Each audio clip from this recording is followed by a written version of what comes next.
नेते, आपण सकाळी मला वाटतं 12 वाजल्यापासून इकडे आलात आहे. मी सर्वप्रथम कार्यक्रमाच्या आयोजकांच्या वतीनं आपली सगळ्यांची व्यक्त करते. मला माहिती आहे आपण एका जागेवर असं बसू शकत नाही, परंतु माझ्या महिलांना एक विचारणं आहे. आपल्याला जी लाडकी बहीण योजना आली, मी फार त्याचा उल्लेख करणार नाही फार वेळा, पण ते पैसे जसे जमा झाले असा संदेश आपल्याला बँकेतून आला, ते पैसे घेण्यासाठी आपण तासनतास बँकेमध्ये लाईनमध्ये उभे होतो. मला वाटतं 7 वाजल्यापासून आमचा नंबर लवकर लागायला पाहिजे, हे सगळ्यांनी आपण पाहिलेलं आहे. पण आपल्याला ही योजना कायम चालू ठेवायची आहे. अनेक योजना आहेत, तिथे सगळ्यांच्या भाषणात त्याचा उल्लेख झाला.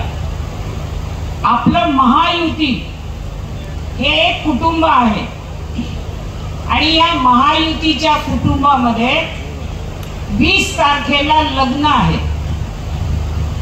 आपल्या पत्रिका वाटून झाल्या, हळद यायची आहे. 20 तारखेला लग्न लावायचं आहे. म्हणजेच 20 तारखेला जसा तुम्ही उमेदवारी अर्ज भरल्यानंतर ज्या उत्साहात सगळ्यांनी प्रचार केला, त्याच्यामध्ये महिला आघाडी, सर्व महिला आघाडीच्या प्रमुख, त्यांच्या सहकारी, सर्व शिवसैनिक पदाधिकारी आणि सगळ्यात महत्वाचं इथे सगळे बसलेले आहेत, त्यांना माझं सांगणं आहे. जनाटे साहेब, प्रचार करत असताना आपल्या कार्यकर्त्यांची कुठेही जीभ घसरली नाही. आम्ही फक्त 2.5 वर्षात महायुतीने केलेल्या कामाचा पाढा वाचला आणि गावोगावी जेव्हा आम्ही फिरतो त्यावेळेला एकच महिलांकडनं आधी वधून घेतो की आपण मत कुणाला देणार. ते म्हणतात आम्ही शिंदे साहेबांना देणार. जनाटे साहेब, काल पालघर विधानसभेच्या कासा ग्रामपंचायतच्या हद्दीमध्ये घोळमध्ये एक चिकनपाडा आहे, तिथे मी रात्री गेले. वाजले होते 11:15. तर पाड्यावर शेवटी उशिराच जायला लागतं. आपल्या पाड्यावर आपल्या समाजात घेतल्याशिवाय चालत नाही. आणि असं म्हणाले की दारू ही आदिवासींच्या 5वीला पुजलेली आहे. बरोबर आहे ना? आणि आतापर्यंत गेली 10 वर्ष मी बहुजन विकास आघाडीत काम करत होते. प्रचार चालू झाल्यानंतर त्या पाड्यात काल गेले. त्या महिला म्हणतात, बाय तू कामं केली आहेत आमची, पण यंदा तुला आम्ही मतं नाही देणार. म्हटलं का नाही देणार? मी काम केलं नाही, मला मत दिलं पाहिजे.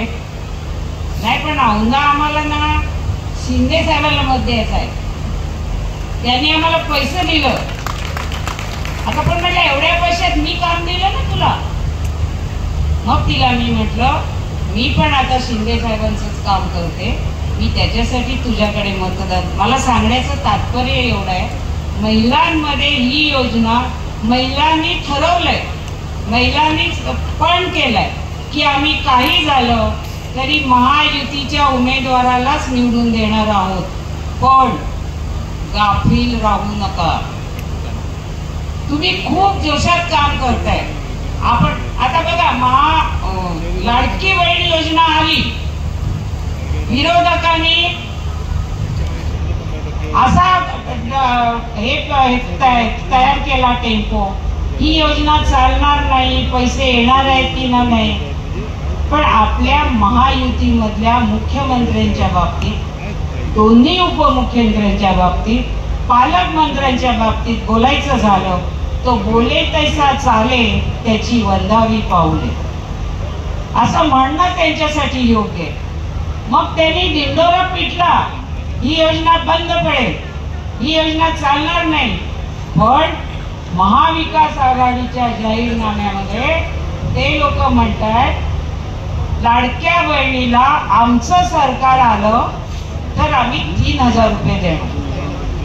म्हणजे तुम्ही आमची योजना स्वीकारली आहे, तुम्ही आमच्या योजनेचं कौतुक करताय, पण बोलत नाहीत तुम्ही. तुम्हाला माहित आहे, पण या महाराष्ट्रातल्या जनतेने, या पालघर जिल्ह्याच्या जनतेने ओळखले काम कोण करत.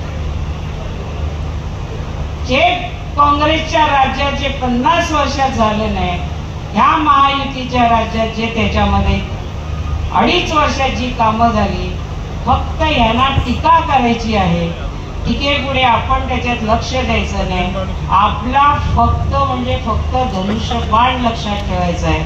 आणि एवढी तुम्हाला विनंती करते, पुन्हा एकदा तुम्ही ज्या याच्याने आलात, शेवटी असं आहे, भाऊबीज असली, भाऊ लांबून यायचा असला की आम्ही त्याची वाट बघतो मग. पण आता तुम्हाला ज्या बहिणींना आपल्याला भाऊबीज दिली, रक्षाबंधनाची भेट दिली, म्हणजे आपण आपल्या भावाचे काहीतरी देणेकरी आहोत. म्हणून तुमचं एक मत, प्रत्येकाचं एक मत, हे उमेदवाराला मत म्हणजेच महायुतीला मत आणि म्हणजेच परत आपलं सरकार येण्याला मत. मी तुम्हाला विनंती करते, जो टेम्पो प्रचारात सगळ्या शिवसैनिकांचं, सर्व महायुतीच्या कार्यकर्त्यांचं, पदाधिकाऱ्यांचं आणि विशेष म्हणजे महायुतीतल्या सगळ्या महिला पदाधिकाऱ्यांचं मी खास करून कौतुक करते. पण जो टेम्पो तुम्ही आजपर्यंत ठेवलाय, तोच टेम्पो आपल्याला 23 तारखेपर्यंत ठेवायचा आहे. आणि आपल्याला दोन्ही आमदार आपले निवडून आणायचे. कारण मी पालघरमध्ये सुद्धा काही भागात मी प्रचार करतेय, त्याच्यामुळे वातावरण तिथेही चांगलं आहे. आणि इथेही म्हणजे मला अशी जो काही अभ्यास आहे एवढ्या वर्षाचा, कदाचित तुम्ही बसले तुमच्या इतकं मला कळत नसेल, पण मला असं वाटतंय की ह्या बोईसर विधानसभेमध्ये आपल्या ह्या पट्ट्यामध्ये आपण 1 नंबरला आहोत. त्याच्यामुळे हा 1 नंबर आपल्याला गमवायचा नाही.